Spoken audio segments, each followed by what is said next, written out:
Good morning students. आज हमें जो अपना टॉपिक पढ़ना है वो design steps for doubly reinforce section by working stress method. आज हमको अपना डिज़ाइन स्टेप्स मेथड बताना है कि कैसे कैसे हम डबली रिइंफोर्स सेक्शन को डिज़ाइन करते हैं। लास्ट वीडियो में हमने मोमेंट ऑफ रेजिस्टेंस पढ़ा था, तो वो हमारा एक टॉपिक खत्म हो गया था। आज हमारा जो टॉपिक है वो डिज़ाइन हम कैसे करें। और जब डबली रिइंफोर्स सेक्शन की बात होती है, इसकी डिज़ाइन की बात होती है, तो वही आपको क्रॉस सेक्शन निकालना होता है, एरिया ऑफ स्टील निकालना होगा और एरिया ऑफ कॉम्प्रेशन स्टील निकालना होगा। तीन चीज़ें यहाँ पे निकालनी होंगी।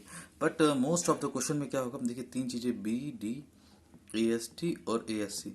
बट होगा क्या कि मोस्ट ऑफ द क्वेश्चन में आपको एक क्रॉस सेक्शन गिवन होगा, तो ये दो चीज़ें आपको निकालनी होंगी, ए एस टी और A S C. A S T area of tension steel और A S C is area of compression steel. ठीक है, तो हम डिस्कस करते हैं अपने स्टेप नंबर 1 पे कैसे कैसे हम स्टेप्स को फॉलो करेंगे और अपने आंसर को निकालेंगे। तो स्टेप नंबर 1 जो होगा हमारा गिवन डेटा, मतलब क्वेश्चन में आपको जो भी गिवन डेटा दिया होगा, लोड दिया हो, क्रॉस सेक्शन गिवन हो, जो भी चीज़ whatever thing is given, right down in step 1। Step 1 लिखने से आसानी ये होगी कि हमको बार बार अपने क्वेश्चन पेपर को चेक नहीं करना पड़ेगा। एक बार हम सारा गिवन डेटा लिख लेंगे अपनी कॉपी में, देन आफ्टर हम क्वेश्चन को सॉल्व करते जाएंगे। कौन सा ग्रेड ऑफ कॉन्क्रीट दिया हुआ है, कौन सा ग्रेड ऑफ स्टील दिया हुआ है, जो भी चीज़ें हैं सारी कुछ हम उसमें मेंशन कर लेंगे गिवन डेटा में। जो एएसटी जो भी कैलकुलेशन करना होगा, जो गिवन डेटा के हिसाब से कैलकुलेशन भी हम लोग कर लेंगे।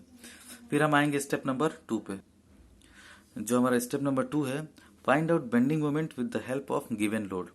देखिए इस स्टेप का मतलब ये हुआ कि आपको लोड कुछ गिवन होगा, उसके हेल्प से आप बेंडिंग मोमेंट को निकालेंगे। सिंपली सपोर्टेड है, कैंटिलीवर है, वॉट एवर द बीम, उसके हिसाब से हम उसका बेंडिंग मोमेंट निकालेंगे।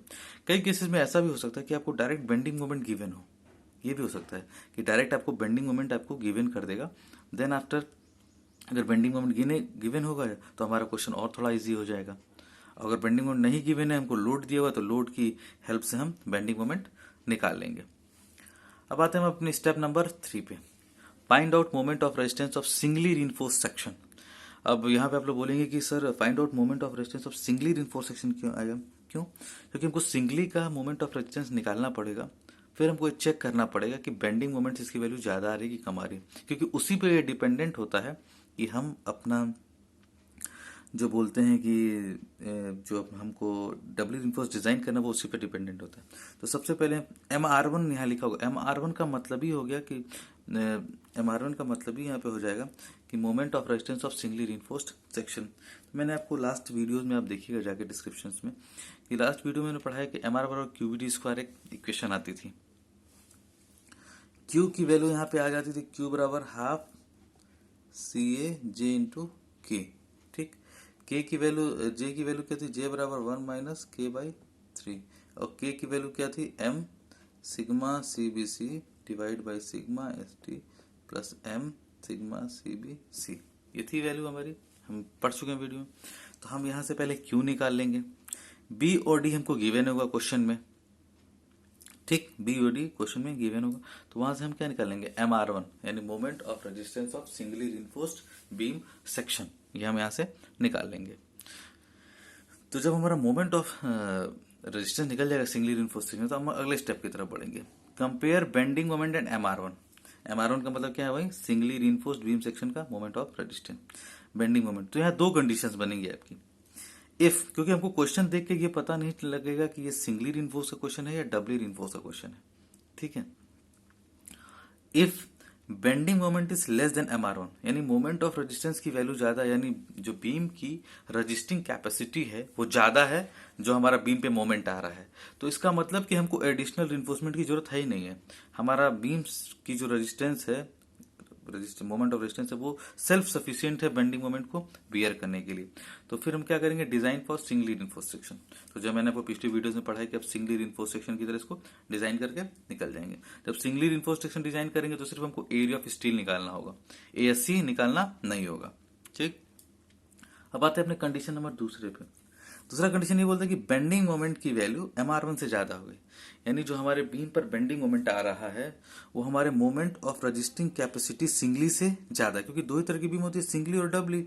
तो सिंगली से ये ज्यादा हो गया, तो जब सिंगली से इसका ज्यादा हो गया, तो जब बेंडिंग मोमेंट की वैल्यू सिंगली से ज्यादा हो जाएगी, तो जो एडिशनल मोमेंट ये होगा इसको कौन रजिस्ट करेगा, जाहिर सी बात है कि कंप्रेशन साइड में हमको स्टील देना पड़ेगा, तो जो कंप्रेशन साइड में स्टील देना पड़ेगा उसको हम लोग क्या बोलते हैं, एरिया ऑफ कंप्रेशन स्टील, और किससे डिनोट करते हैं, ASC। ठीक, तो यानी जब ये कंडीशन होगी कि bending moment is greater than MR1 then design for doubly reinforced section, तब हम डबली रिइंफोर्स्ड सेक्शन की तरफ जाएंगे। तो यहाँ तक आपको ये 4 स्टेप समझ में आ गए होंगे कि कब हम सिंगली की तरफ जाएंगे, कब हम डबली रिइंफोर्स की तरफ जाएंगे। अब अगला स्टेप आता है step number 5, calculate of AST1। मतलब हमने AST को 2 भागों में तोड़ दिया है। AST को हमने 2 भागों में तोड़ दिया है।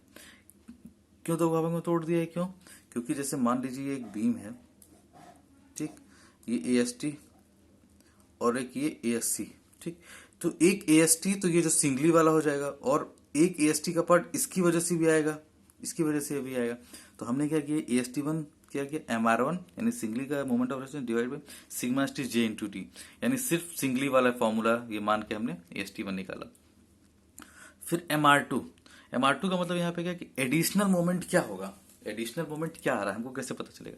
तो ज्यादा वाली वैल्यू में से हम कम घटा देंगे। जैसे मान लीजिए बेंडिंग मोमेंट की वैल्यू 100 आ गई और MR1 की वैल्यू 60 आ गई, तो हमारा एडिशनल कितना मोमेंट की जरूरत पड़ा, तो 100 में से हम 60 को माइनस कर देंगे, यानी MR2 की वैल्यू 640 हो जाएगी। तो इसी तरह MR1 मतलब क्या होगा, बड़ी वाली मतलब बड़ा कौन है, बेंडिंग मोमेंट, तो बेंडिंग मोमेंट से MR1 मोमेंट ऑफ रेजिस्टेंस को घटा देंगे, तो एडिशनल मोमेंट ऑफ रेजिस्टेंस आ जाएगा, जिसके लिए हमको ASC डिजाइन करना है। क्लियर?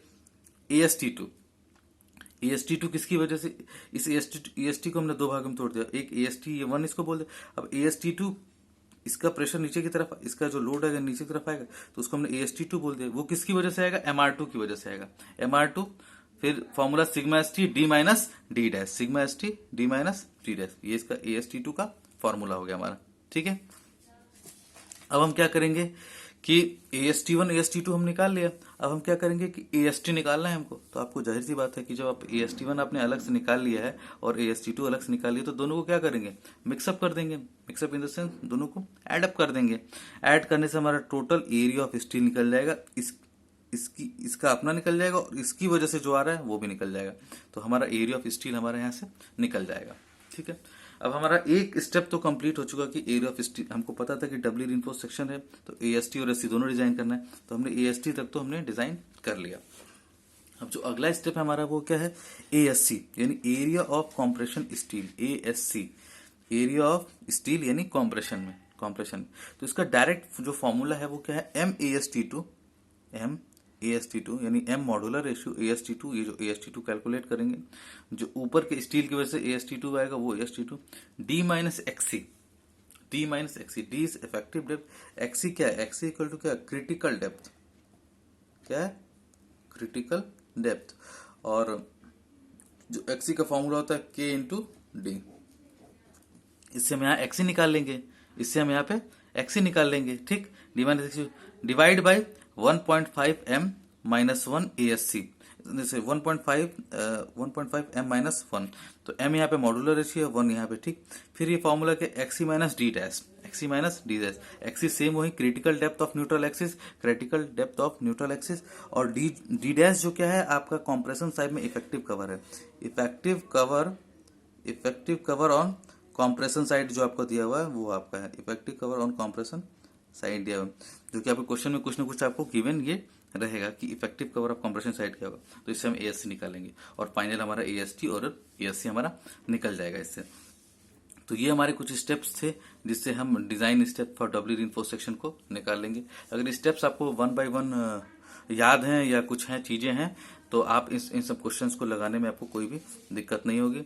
अगर आपको कोई इश्यूज आते हैं किसी भी स्टेप्स में, तो आप हमको कमेंट बॉक्स में डाल देंगे, then I will explain all the details regarding this. तो आज के लिए इतना ही। अब अपने नेक्स्ट वीडियो में हम इसका एक न्यूमेरिकल लेके आएंगे, फिर उसके बाद हम उसको इसी स्टेप्स के थ्रू हम इसको फॉलो करेंगे और एक एक आंसर को हम अपने निकालेंगे, निकालते हुए चलेंगे और फिर हम देखेंगे कि कहाँ पे क्या कंफ्यूजन हमको आ रहा है। तो आज के लिए सिर्फ इतना ही आपको। Thank you.